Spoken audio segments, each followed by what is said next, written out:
All countries have their own unique history, and it is splitted by various positions. Conservative and progressive understandings are very often at the pole.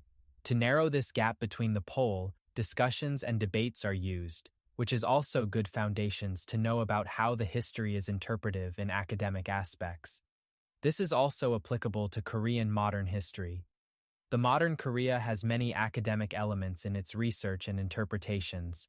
For example, what origin is Republic of Korea, how to see Park Chung-hee regime's economic developmental rates, and modern relationship with North Korea, and so on. The starting point of this book, 논쟁규로 읽는 한국 현대사, has similarly concepts to focus on the topics that are widely discussed in university programs, academic prose and topics general public did not have contact with.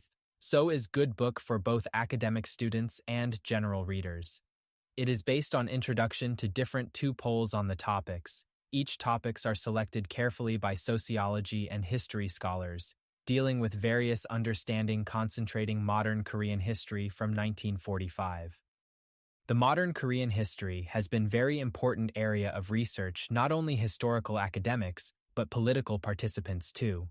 There are issues like when is the legitimate origin of Korean government, Provisional Government of the Republic of Korea at 1919, or Constitution Government at 1948. Conservative scholars and progressive scholars confronted acutely sometimes from the quarrels deepened by Korean political conflicts recent 20 years. This book also covered different poles at more of issues, milder form, not representing political conflicts, but transparent manner to expose both positions about the historical truth findings, as a way of guide for people who begin to study on the topics. The chapters are 4, and subsections are 40. Chapter 1 is about Korean government establishment and division by South and North. Chapter 2 is about light and shadows of President Park's regime. Chapter 3 is about democratic history in South Korea. Chapter 4 is about the Korean community after IMF crisis. The covered year is starting from 1945 to 2018. Very recent events are also covered. The famous research topics such as why modern Korea was divided as South and North, how to treat the wealth of descendant of Korean collaborates with Imperial Japan. The book also contains the topics like after-war generation of literature debates or Kangjagwa Bipyeong Daemunhagwa Jisung Nanjang. Two famous publication companies' activity of scholarly competition, which is not only nationalism topic but cultural elements in terms of literature, nourishing people's sophisticated issues, human right issues, tyranny issues, entertainers' drug scandals, and a new MZ generation issues, and regional equal development issues, which can be a little bit more advanced microscopic eye-openings about complex chain of Korean cultural landscapes.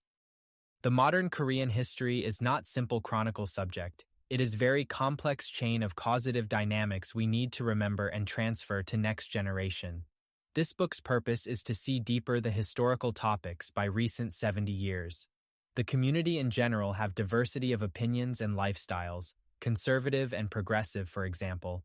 This book makes it clear between the two, what is difference and how to narrow the gap. This can be possible by studying how the two poles see the topics. This book aggregates the data and explanation into one book, eliminating the effort of scattered resources to find out by times. The duration of video restriction. I do not argue on specific topic, I am just demonstrating the feature of this book here. If you are layman who can understand university-level vocabulary and interested in Korean historical introduction, this book is solution that helps the study. Very helpful book.